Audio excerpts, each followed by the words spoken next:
강해를 다시 시작하게 되었는데요.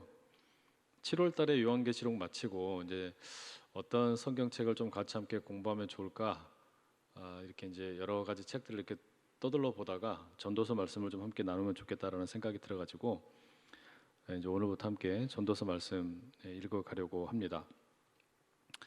오늘 첫 시간이니까요.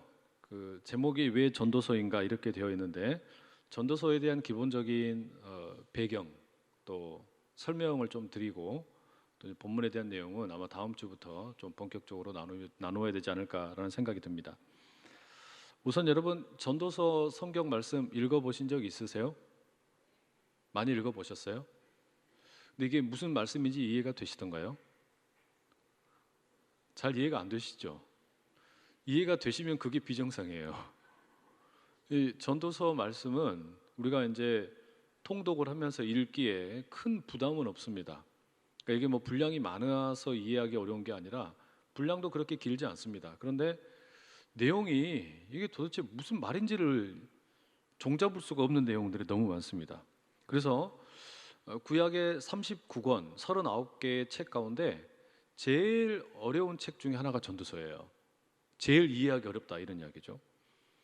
신약 성경에서는 아마도 요한계시록이 제일 어려운 책이 아닐까라는 생각이 드는데, 그런 이유 때문에 우리가 지난 시간까지 이제 요한계시록 말씀을 함께 좀 나누어 봤고요. 이번부터는 전도서 말씀을 우리가 의도적으로 이렇게 좀 선택을 했는데, 이게 신학자들도 전도서 설교 많이 하지 마라 그래요. 구약학자 중에 그 미국의 트램퍼 롱맨 3세라는 분 계시는데, 이분 책 제가 이번에 좀 떠들러서 읽어봤더니 뭐라고 써놨냐면, 전도서는 종잡을 수 없는 책이다. 그러니까 이 책을 여러 번 설교하려고 뭐 이렇게 무슨 막 시리즈로 설교하려고 하지 말고 딱 1년에 한 번만 하면 된다. 이렇게 1년에 딱 한 번만 그냥 설교하고 끝내라. 이거 뭐 많이 이야기하지 말아라. 이렇게 이야기하더라고요. 그만큼 좀 이 성경책 자체가 이해하기 어렵습니다. 그래서 이 전도서가 무슨 책인지를 여러분 우리가 좀 이해를 하려면 그 큰 그림을 좀 봐야 돼요. 그러니까 작은 나무 하나하나 살펴보기 전에 큰 그림을 오늘은 좀 설명을 좀 드리려고 합니다. 우선 여러분, 전도서는 그 구약의 39권의 책 가운데 하나이지만 이걸 또 좀 장르로 구분을 하자면, 창세기부터 보통 우리가 신명기까지는 모세오경, 토라, 율법서라고 부르죠. 그리고 또 이제 그 히브리 성경이 아니라 우리가 현재 가지고 있는 개신교 성경의 이해로 보면 역사서라는 게 있어요. 그죠? 그러니까 여호수아, 사사기, 또 뭐 열왕기 상하, 역대 상하, 뭐 이런 역사와 관련된 왕들의 어떤 뭐 이야기들, 이런 걸 잔뜩 모아놓은 책을 우리가 역사서라고 부르죠. 그리고 또 뭐 이사야, 예레미야, 에스겔, 다니엘, 호세아, 요엘, 요나, 미가, 나움, 하박국, 스바냐, 학개, 스가랴, 말라기, 이렇게 쭉 이어지는 뭐가 있어요? 예언서가 있죠. 예언서. 그래서 예언자들의 말씀을 기록해내온 성경책이 있습니다. 그러니까 그런 어떤 그 율법서나 역사서 또는 예언서에 들어가지 않는 나머지 성경책들이 있거든요. 이걸 가리켜 우리가 뭐 성문서라고 부르는데, 성문서에는 그러니까 이제 시편이나 또는 잠언, 전도서, 또 아가서 뭐 이런 것들이 들어갑니다. 그런데 성문서 가운데서도 본래적인 구분을 할 때에는요, 잠언이나 전도서, 아까 또 욥기 빼먹었네요. 욥기, 이런 책들은 우리가 지혜 문학이라고 불러요. 지혜에 대해서 다룬다 그래서 지혜 문학. 그래서 보통은 세 권입니다. 그래서 욥기, 시편, 욥기, 잠언, 전도서, 이걸 우리가 지혜 문학이라고 부르고, 여기에다가 이제 아가서를 더하는 경우도 있습니다. 그래서 지혜 문학 그러면 욥기, 잠언, 전도서, 그리고 아가서가 들어갈 수도 있고 빠질 수도 있고, 이 정도로 이렇게 나누거든요. 그래서 여러분, 그 성격을 보면 이 지혜 문학, 제가 몇 년 전에 그 욥기 강의 한번 한 적이 있었잖아요. 주일날. 그때도 한번 잠깐 설명을 드린 적이 있었는데, 이 지혜 문학은 무슨 뭐 창세기에서부터 시작하는 율법서나 또는 역사서나 예언서, 이런 책들하고 좀 성격이 다릅니다. 뭐가 다르냐면, 여러분, 그 창세기에서부터 시작해가지고 뭐 역사서나 또는 예언서의 주된 내용은 뭐냐면, 하나님께서 뭔가를 하셨다, 하나님의 창조, 하나님의 구원, 이런 어마어마한 큰 스케일의 이야기들이 많아요. 그러니까 뭐 천지를 창조하셨다더라. 또 하나님이 아브라함을 부르셔가지고 하나님이 아브라함을 통해서 어마어마하게 커다란 이스라엘이라는 한 나라를 만들려고 하셨다더라. 또 하나님이 모세를 택하셔가지고 이스라엘 민족 전체를 구원하려고 하셨다더라. 그리고 나라의 왕들의 이야기를 쭉 나열해주고, 그러죠? 또 예언서에 가보면 예언자들이 나라와 관련해가지고 전체 활동을 많이 합니다. 뭐 다른 나라에 대해서도 이야기하고요, 또 이스라엘에 대해서도 이야기하고요. 그러니까 이야기의 스케일이, 그 규모가 어마어마하게 큰 거예요. 그죠? 적어도 한 나라 또는 한 민족 이 정도에 대한 이야기니까 큰 이야기란 말이에요. 다 굵직굵직한 이야기입니다. 그러니까 뭐 하나님의 구원의 역사, 하나님의 창조의 어떤 이야기, 이런 이야기들 어마어마하게 큰 이야기들잖아요. 그런데 욥기도 그렇고 잠언도 그렇고 전도서도 그렇고 이런 지혜 문학들의 특징은 뭐냐면 이거는 그렇게 큰 이야기가 아니에요. 하나님의 뭔가 어마어마하게 커다란 이야기가 아니라 작은 이야기들이에요. 작은 이야기들. 그러니까 개인이 일상에서 경험하는 이야기들, 우리가 그냥 살아가면서 평소에 경험하는 이야기들, 그러니까 뭐 밥 먹고 사는 이야기, 또 일터에서 일하는 이야기, 부부관계, 또 자녀 양육, 뭐 이런 이야기들이란 말이에요. 다 그렇게 큰 이야기가 아니죠. 그래서 뭐 돈에 대한 이야기도 나오고 건강에 대한 이야기도 나오고 공부에 대한 이야기도 나오고 이런 이야기들이 나와요. 그러니까 여러분, 비교를 해보면 지혜 문학이라고 하는 것은 다른 성경책에 비해서 하나님에 대한 이야기, 그러니까 하나님의 커다란 뭐 구원의 이야기 또는 창조의 이야기, 이런 이야기들이 별로 많이 나오질 않습니다. 사실상 거의 안 나와요. 작디 작은 우리의 평범한 일상에 대한 이야기가 훨씬 많이 나오는 겁니다. 그게 이 욥기 또는 잠언, 전도서 속에 들어있는 어떤 특징이라고 말할 수가 있어요. 그래서 인간관계, 뭐 경제활동, 뭐 가족생활, 이런 아주 뭐 우리 맨날 먹고 사는 이야기, 이런 이야기란 말이에요. 이게 지혜문학의 관심들입니다. 무슨 이야기인지 이해되시죠? 예. 여기에 비교해보면 여러분 창세기 이야기해도 어떻습니까? 너무 규모가 크잖아요. 하나님이 천지를 창조하셨다는데, 또 하나님이 뭐 홍수를 가지고 심판을 하셨다 그러고 바벨탑을 쌓는 사람들 이야기도 나오고 뭐 나라, 민족, 어마어마하게 큰 이야기들이란 말이에요. 다 규모가 크죠. 하나님이 누구를 살렸다더라, 하나님이 누구를 심판했다더라, 뭐 이런 얘기들. 거기에 비하면 지혜문학 이야기는 되게 작은 이야기다. 작은 이야기예요. 자, 그런데 이렇게 우리가 살아가는 일상의 작디 작은 이야기를 다루는데 그 작디 작은 이야기의 핵심 주제를 뭐라고 잡냐면 지혜라고 불러요. 그러니까 우리가 밥 먹고 사는 것도, 사람들을 만나는 것도, 경제 활동을 하는 것도, 이런 것들이 다 뭐가 필요하다는 이야기냐면 지혜가 필요하다고 이야기해요. 지혜가. 실제로 그러지 않습니까, 여러분? 우리가 살아가는 데 있어서 지혜가 많이 필요하잖아요. 그런 차원에서 이 지혜 문학은 묘한 매력이 있습니다. 그래서 지혜 문학은 우리에게, 우리가 일상을 살아가는 데 있어서 아, 그렇구나, 우리가 지혜가 있어야 되는구나, 사람이 지혜가 있어야 이렇게 좀 잘 살 수 있겠구나, 이런 걸 우리가 막 배우게 돼요. 그죠? 그래서 여러분, 뭐 잠언이나 욥기나 전도서에 공통된 주제가 있다면 그게 지혜예요. 그런데 이 성격이 잠언과 욥기, 전도서가 또 달라요. 이러니까 이제 우리가 헷갈리는데, 예를 들면 여러분, 잠언의 경우에는 이 지혜를 엄청나게 강조를 많이 하죠. 지혜에 대한 이야기가 막 지혜가 의인화되어 가지고 지혜를 인격적인 어떤 사람처럼 표현을 합니다. 뭐 잠언 3장이나 잠언 8장 막 이런 데 보면은 지혜가 막 사람이 되어 가지고 막 불러요, 사람들을. 이리 와라, 이리 와라.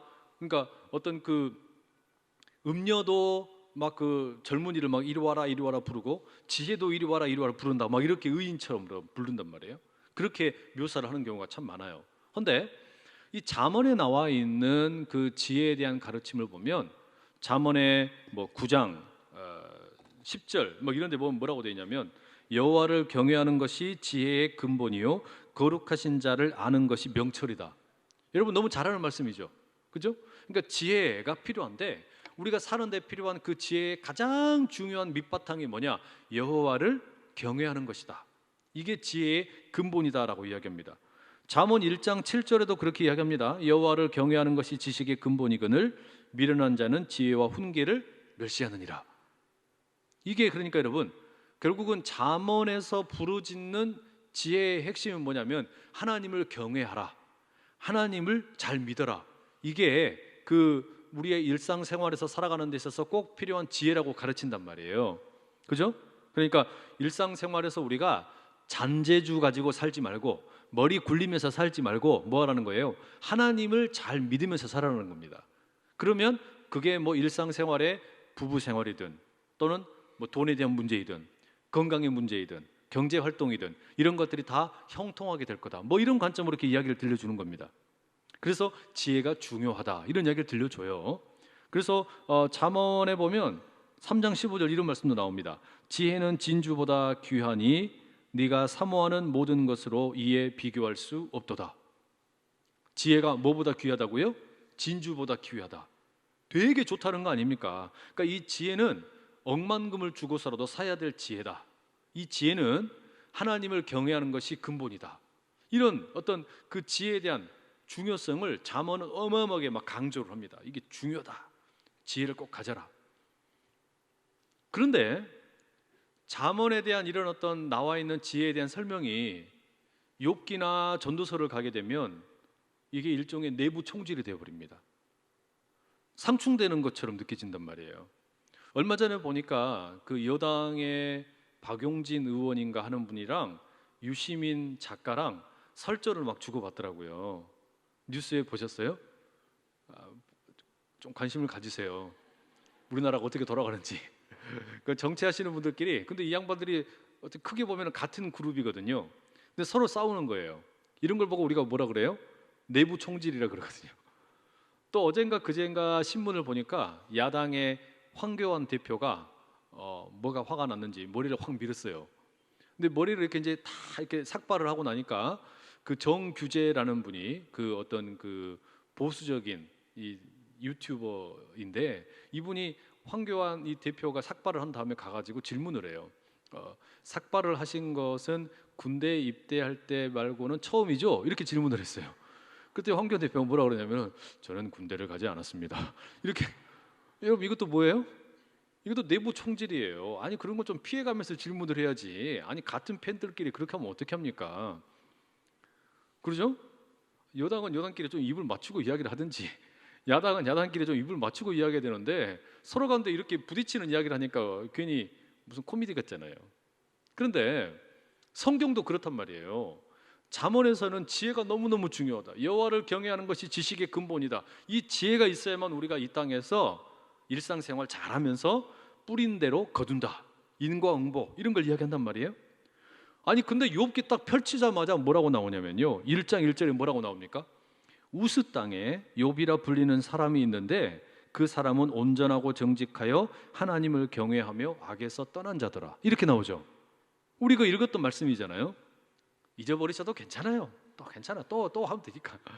근데 욥기를 딱 1장 1절 펴놓고 나서 욥이라는 사람을 소개를 하는데 뭐라 그러냐면 이 사람은 모든 게 온전하대요. 완벽하대요.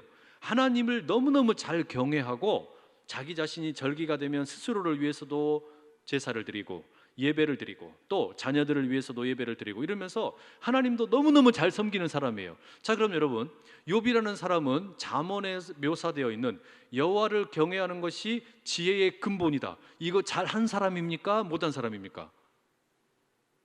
왜 이렇게 대답 안 하세요?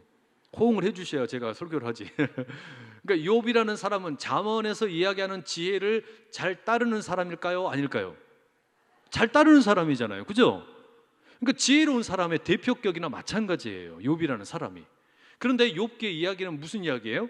그 욥이 하나님을 그렇게 잘 섬겼는데 하나님을 그토록 열심히 잘 믿었는데 막 얘들이 다 죽어버린다? 재산이 막 다 사라져버린다? 자기 몸에 막 병이 찾아온다? 이 말도 안 되는 막 일들이 막 벌어지는 거예요. 그럼 여러분 잠언에서 이야기하는 그 어떤 지혜의 이야기가 이렇게 욥기를 만나게 되면 어떻게 됩니까? 내부 총질이 돼버리는 거예요. 부딪힌단 말이에요. 갈등이 되지 않습니까? 그렇죠? 문제가 생기잖아요. 아니 분명히 여호와를 경외하는 것이 지혜의 근본이고 그 지혜가 있어야 우리가 일상생활에서 잘 살고 그렇게 하나님에게 예배 잘 드리면 뿌린 대로 거둔다 그랬으니까 그렇지, 우리가 그럼 선하게 살아야지, 착하게 살아야지, 예배도 잘 드려야지. 잠언에서 그렇게 실컷 가르쳐 놓고 욥기 가가지고는 하나님 잘 믿었더니 다 쓸모없어. 병들어 죽어. 자식들도 다 죽어. 아내도 떠나버린다. 뭐 이따위 소리 하니까 이러면 어떻게 되는 거예요? 도대체 어느 장단에 춤을 춰야 되는 거야? 알 수가 없잖아요, 그죠? 그러니까 어렵다는 이야기예요. 그래서 욥기 이야기를 이렇게 읽어가면은 참 어렵습니다. 그러나 욥기 이야기를 이렇게 읽어가면서 우리가 발견하는 게 뭐가 있냐면요, 여러분 이렇게 구분을 하시면 돼요. 잠언이 지혜 문학 가운데 지혜에 대한 가르침을 주고 있는 잠언, 욥기, 전도서, 이 가운데 잠언은 일종의 입문서예요. 입문서라고 할 수 있어요. 그러니까 베이직 코스예요. 그런데 이제 욥기나 전도서는 그럼 뭐냐? 욥기나 전도서는 심화 과정이라고 말할 수 있어요. 그러니까 잠언은 지혜에 대해서 가르치는 책 가운데 기본서라면, 이제 욥기나 전도서는 지혜에 대한 어떤 가르침을 더 심화시켜주는 그런 특징이 있다는 이야기예요. 그럼 무슨 이야기인지 이해되시죠? 그러니까 겉으로 보기에는 충돌하는 것처럼 보이고 뭔가 이게 갈등이 있는 것처럼 보이고 앞뒤가 안 맞는 것 같은데, 이거를 전체로 함께 놓고 보면 그렇게 이해가 되는 거예요. 그래서 여러분 실제로 그렇잖아요. 우리가 자녀들이 공부를 할 때도요, 먼저 기본적인 걸 배우고 그 다음에 심화 과정을 배운단 말이에요. 그런데 심화 과정을 먼저 쳐다보게 되면 어떤 일이 생기냐면 앞에 기본 과정의 내용이랑 충돌하는 것처럼 느껴지는 게 참 많아요. 그렇죠? 과학도 그러지 않습니까? 과학을 우리가 가만히 이렇게 보면은 처음에 만유인력을 먼저 배워야 되는데요, 만유인력, 뉴턴의 만유인력을 배우게 되면 모든 것들은 중력에 의해서, 끌어당기는 중력의 힘에 의해서 가만히 놓게 되면 떨어지잖아요. 그렇죠? 이게 그 어떤 그 중력의 영향을 받고 있는 만유인력, 과학의 세계의 어떤 가장 기본적인 법칙입니다. 그렇죠? 그런데 그래서 모든 게 다 그렇게 되는 줄만 알았어요. 그렇게 다 이해가 되는 줄만 알았어요. 아니 그런데 이게요, 저기 막 천문학을 배우고 양자 물리학 이런 걸 배우면은 만유인력으로는 또 설명이 안 되는, 뉴턴의 세계, 뉴턴의 과학적인 이해로는 설명이 안 되는 이상한 일들이 막 일어난대요. 그럼 여러분, 이게 그러면 서로 충돌하는 게 아니고 뭐라고요? 만유인력이 지금 우리의 눈으로 보고 우리의 손으로 만지는 그런 어떤 경험적인 세계에 대한 과학적인 이해라면, 양자역학이나 또는 천체 물리학이나 이런 것들은 너무 작아도 너무 작은 거, 그러니까 원자보다 더 작은 양자 막 이런 것들, 퀀텀 막 이런 것 막 들어가니까, 그래서 이게 또 적용이 안 되는 거예요, 우리 눈으로 보는 세계하고. 그 다음에 또 어때요? 너무 커요. 너무 커. 그러니까 뭐 태양계는 말할 것도 없고 막 은하계 막 이런 거 무슨 막 이런 게 너무 크니까 이게 또 우리가 지금 눈으로 보는 세계로는 이해가 안 되는 그런 일들이 막 벌어진대요. 막 블랙홀이 있네 어쩌네. 그래가지고 그런 거 여러분들한테 좀 설명을 좀 해주시라고, 이번에 11월 달에 우리 감사 특밤 하잖아요. 우리 특밤할 때 토요일 날 저희가 서울대 이 그 천문학 교수님을 모셨어요. 와서 우리가 가지고 있는 이 신앙과 이 과학, 우주 과학이라고 하는 게 무슨 관계가 있는지, 성경에 보면은 이상한 일들이 많이 나오거든요. 천지 창조를 하셨다는 하나님의 이 창세기의 이야기와 이 우주를 연구하는 과학자들의 이야기는 도대체 어떻게 이게 통하는 겁니까? 이런 이야기 좀 가르쳐 달라고. 그래서 저희가 모셨어요. 그때 여러분 잘 들어보시면 아마 큰 도움이 되시지 않을까 싶어요. 자, 그러니까 무슨 이야기인지 이해되시죠? 그러니까 여러분, 더하기, 빼기, 곱하기, 나누기를 공부한 다음에 뭐 함수도 공부하고 인수분해도 하고 이런 것도 공부할 수 있게 되는 거잖아요. 마치 그것처럼 지혜에 대한 가르침을 성경이 주는데, 잠언이 기본서라면 전도서나 욥기는 뭐라고요? 이게 심화학습이에요. 그래서 여러분 욥기를 가만히 보면 어떻습니까? 분명히 욥은 누가 봐도 하나님 잘 믿었어요. 하나님은 경외하는 거에 있어서는 세계 1등인데 그 욥이 실패했단 말이에요. 아니 고난을 만났단 말이에요. 문제를 만났어요. 그런데 욥이 그러면서도 어떻게 됩니까? 친구들도 다 떠나버리고 아내도 떠나버리고 자기는 병들고 이러면서도 계속해서 구하는 게 뭐였냐면, 하나님 나를 찾아봐 주세요. 하나님 나한테 와서 제발 나한테 설명을 좀 해주세요. 도대체 지금 나한테 벌어지고 있는 이 일들이 도대체 무슨 일입니까? 이러면서 막 하소연을 하잖아요. 그랬더니 하나님이 어떻게 하세요? 나타나시잖아요. 엘리후라는 사람이 나타나고 그 다음에 하나님이 나타나셔가지고 이 욥에게 막 질문을 하십니다. 근데 욥의 질문과 욥의 고민에 대한 직접적인 답변은 아닌데 욥이 그 하나님을 만난 다음에 뭐라 그래요? 욥기 맨 마지막에 끝날 때 42장에 뭐라 그러냐면 내가 전에는 하나님에 대해서 귀로 듣기만 했는데 이제는 눈으로 배움나이다, 이렇게 이야기해요. 그게 무슨 이야기예요, 여러분? 나의 믿음이 더 깊어지게 되었나이다, 이 이야기 아니겠어요? 욥이, 그러니까 욥은 잠언이 가르쳐주는 지혜를 따라서 너무 충실하게 잘 살았는데, 그런데 그때까지 그 지혜를 내가 경험하고 배울 때에는 하나님을 내가 귀로 듣기만 했던 수준이었는데 이 고통을 겪으면서, 이 아픔을 겪으면서 이제는 내가 하나님의 세계를 눈으로 배움나이다, 깊어졌다는 이야기예요. 삶을 바라보는 눈이 더 활짝 열리게 됐다는 이야기예요. 그게 그러니까 여러분 어때요? 욥기를 읽으면 이 어떤 인생 드라마가 더 깊어져요. 뻔한 이야기로만 살아가는 인생이 아니라 아, 그렇지, 이런 것도 있구나라는 걸 배우게 돼요. 그럼 여러분, 바로 그런 맥락에서 우리는 전도서를 이해를 해야 됩니다. 전도서도 마찬가지예요, 여러분. 전도서도 이게 참 희한한 책입니다. 말도 안 돼요. 왜 말이 안 되냐면은 앞에서 잠언이 뭐라고 이야기합니까? 지혜가 그렇게 중요하다 그랬잖아요. 하나님을 경외하는 게 그렇게 중요하다 그러고 중요하다 그러는데 오늘 읽은 말씀에 2절 말씀 뭐라 그래요? 2절 한번 같이 읽어보실게요. 시작. 전도자가 이르되 헛되고 헛되며 헛되고 헛되니 모든 것이 헛되도다. 아니, 시작하면서부터 이렇게 바람 빼기 있기 없기, 아니 어떻게 시작하자마자 헛되고 헛되니 헛되고 헛되니 모든 것이 헛되도다. 이거는 뭐 책을 읽으라는 거예요, 말라는 거예요? 다 헛되면 책을 읽을 필요가 뭐가 있어요? 그러죠? 그러니까 여러분, 이렇게 이야기하면은 시작하면서부터 다 쓸모없다고 이야기하니까 벌써 뭔가 여러분, 이 앞에 전도서, 이 잠언에서 이야기했던 하나님을 경외하는 거, 아니 이렇게 열심히 지금 하나님을 예배하고 하나님을 경외하고 이렇게 살아가는 사람들한테 아, 다 쓸모없어. 해 아래서 사는 건 다 쓸모없어. 근데 여러분, 이게 실제로 우리가 신앙생활 하면서도 경험하는 일 아닌가 싶어요. 처음에 어떤 분이 교회 처음 오시면 이제 믿음이 들어가게 되면 어떻게 됩니까? 열심히 신앙생활 막 하려고 그러시잖아요, 그죠? 그래가지고 열심히 막 예배도 드리고 수요일 날 오늘 이렇게 예배도 나오시고 새벽기도도 나오시고 또 전도도 하시고 큐티도 함께 이렇게 하고 막 이렇게 하면 한 20년 30년쯤 이렇게 신앙생활했던 옆에 있던 분이 뭐라 그래요? 아이고, 새 가족인가 보네, 너무 그렇게 열심히 하지 마, 다 쓸모없어. 뭘 그렇게 열심히 해? 해봐야 똑같아. 이런단 말이에요. 그런 적 있어요, 없어요? 대답을 안 하시네. 분리할 때는 묵비권을 행사하시는 거죠. 네? 근데 실제로 우리가 그럴 때가 많다니까요.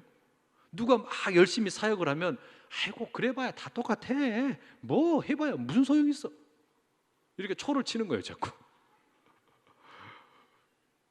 그런 경험 있으시죠?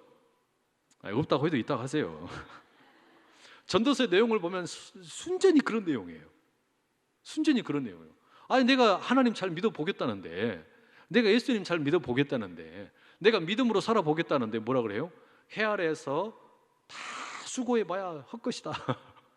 뭐 이렇게 얘기하는 거예요. 심지어는 여러분 뭐라 그러냐면은 전도서 1장 18절, 뭐 오늘 읽은 내용은 아니지만 이런 내용이 있습니다. 지혜가 많으면 번뇌도 많으니 지식을 더하는 자는 근심을 더하느니라. 아, 이렇게 말하면 어떡하냐고요.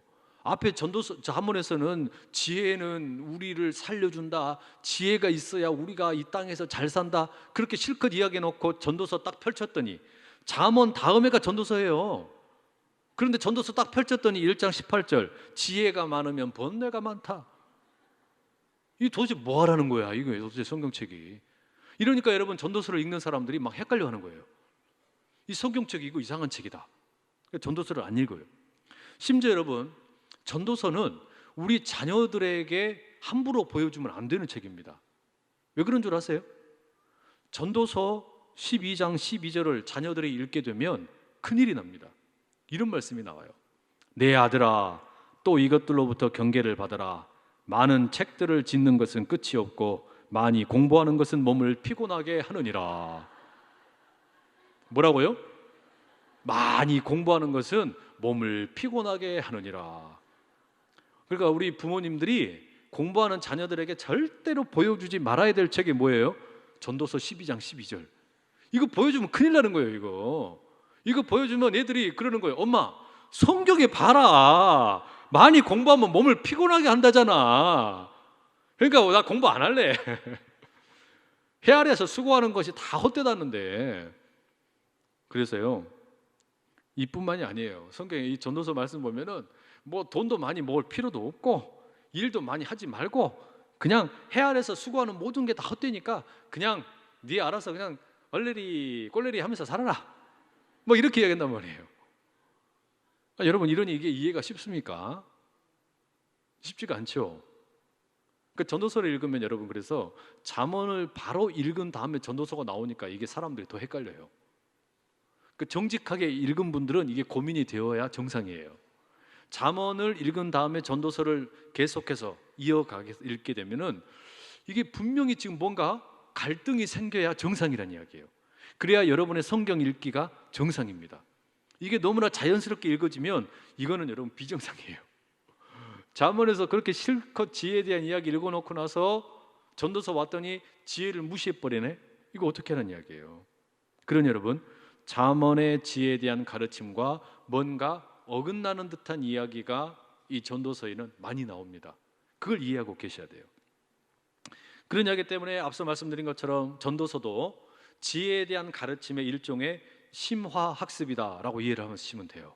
그래서 기본서를 뗀 다음에 들어가는 일종의 심화학습, 응용과정이라고 할 수 있어요. 피아노를 칠 때도 우리 어떤 악기를 배우든지 연주하시는 분들도 다 그러잖아요. 처음에는 도레미파솔라시도 이것만 잘 치고 이렇게 해도 우리 피아노 반주자 선생님 그럽니까 안 그럽니까? 그러죠? 처음에는 그냥 바이엘만 띵가띵가 이렇게 치다가 근데 이제 나중에 실력이 늘어나려면은 어떻게 돼요? 그 기본의 과정이 무시되는 것 같은 이상하게 나오고 그러죠? 안 그런지는 저도 잘 모르겠는데 하여튼 그럴 거예요. 그게 당연하다는 이야기예요. 전도서도 그런 관점에서 우리가 읽어야 된다. 그래서 여러분, 제가 전도서 설교를 해야 되나 말아야 되나 고민을 많이 했어요. 왜? 해 아래에서 수고한 것이 모두 헛것이라는데 전도서 이거 설교를 좀 해보겠다고 제가 책을 한 4-5권 펼쳐놓고 읽었거든요. 근데 아까 제가 읽어드렸잖아요. 전도서 12장 12절. 많이 공부하면 몸만 피곤하다. 많이 설교를 준비해봐야 아무 쓸모없다. 그냥 읽고 그냥 생각나는 대로 그냥 설교해라. 이것처럼 느껴진단 말이에요.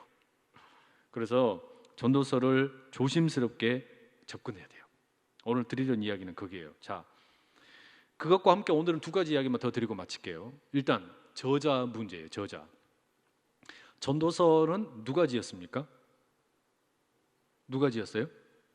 자, 전도서 1장 1절 읽어보세요. 방금 우리 오늘 읽었던 거 함께 읽어볼게요. 시작. 다윗의 아들 예루살렘 왕 전도자의 말씀이라. 누가 썼습니까? 누구예요?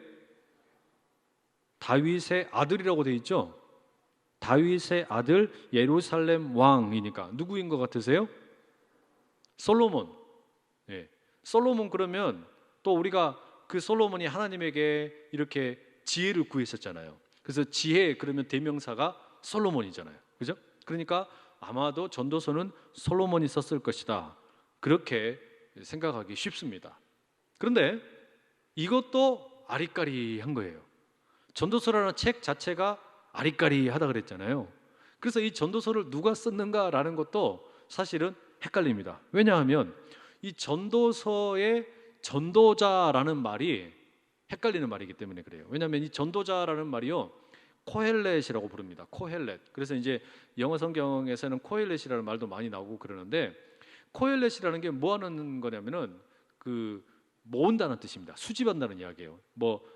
옛날에 학생들이 방학 끝내고 갈 때는 꼭 뭘 수집해 와라 그래서 우표도 수집을 하는 사람도 있고 단풍 낙엽 같은 거 수집하는 사람도 있고 곤충을 수집하는 사람도 있고 수집을 하잖아요. 그러니까 이 코헬렛 전도자는 뭐 하는 사람이냐면 지혜의 말들을 수집하는 사람들이에요. 그러면 여러분 이 전도서라는 책은 꼭 솔로몬이 썼다고 말할 필요는 없고, 뭐라고 생각하시면 되냐면, 어떤 전도자가 있는데, 아니면 전도자 여러 사람들이 있는데, 이 사람들이 지금 지혜에 관한 말들을 여기저기에서 모아가지고 함께 모아놓은 책이 전도서라고 생각하시면 됩니다. 그런데 그 전도자가, 이 코엘렛이 지혜에 대한 말들을 찾다 보니까 지혜의 대표자가 누구예요? 솔로몬이란 말이에요. 그러니까 솔로몬의 삶을 자기가 들어가 봐가지고 솔로몬이 했던 말들, 솔로몬이 경험했던 것들을 가지고 와서 지혜를 함께 나누려고 그러는 거예요. 그러니까 여러분, 이 어떤 이야기, 이 전도서는 한 개인의 저작이라기보다는 어떤 묶음집이라고 할 수 있어요. 지혜에 대한 말들을 모아놓은 묶음집. 그래서 요즘에도 그런 어떤 그 책들이 있잖아요. 옛날 같으면 음반 같으면 컴필레이션 음반인가요? 무슨 이렇게 좋은 곡들만 모아가지고 모아놓은 음반. 또 그 책들 가운데도 무슨 마음을 위로해주는 101가지 이야기 이런 책이 있잖아요. 마치 그런 책들과 비슷한 성격이 있는 겁니다. 그래서 이 책에는 일종의 이 어떤 그 시족 사회에서, 우리도 이 그 어린 시절에 할아버지 할머니들께서 옛날에 뭐가 있었다, 이런 어떤 옛날 이야기 들려주시잖아요.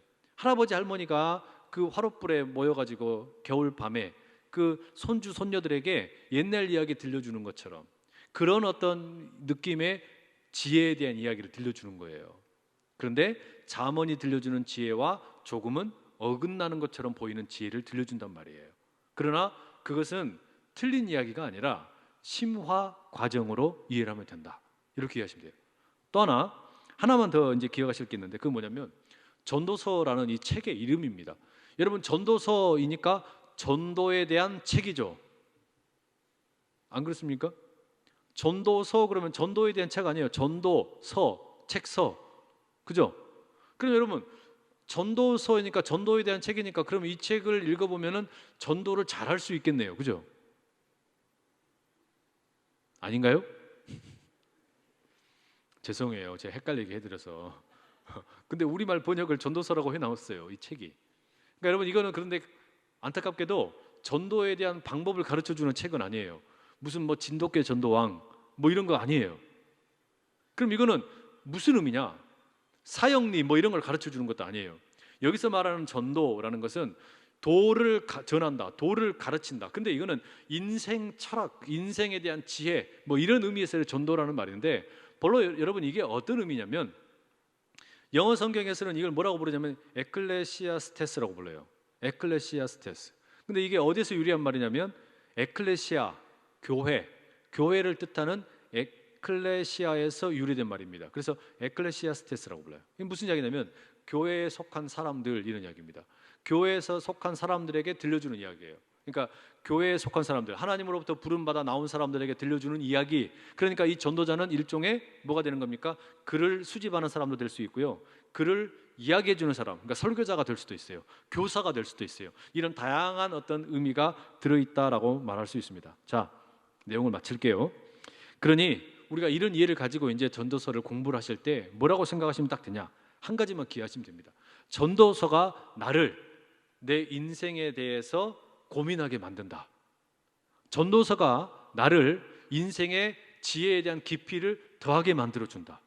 이 전도서라는 책이 나로 하여금 인생에 대해서 더 많이 생각하게 만들고, 나로 하여금 내가 지금 현재 살고 있는 이 현실에 대해서 고민하게 만든다. 이 생각만 가지고 함께 읽어가시다 보면, 아, 그렇구나, 하나님께서 이런 은혜를 우리에게 주시는구나, 함께 들려주시는 은혜들이 있을 거예요. 그래서 첫 술에 배부를 수는 없으니까 우리가 이런 기대를 가지고 함께 전도서 말씀을 공부해 나갈 수 있으면 좋겠습니다. 기도하겠습니다. 사랑하는 아버지 하나님, 전도서 첫 번째 시간 우리가 함께 나누며 전도서의 배경에 대해서 생각해 봅니다.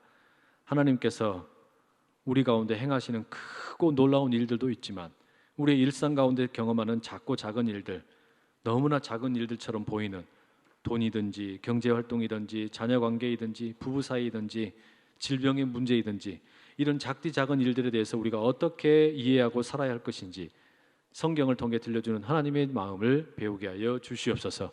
예수 그리스도의 이름으로 기도드립니다. 아멘.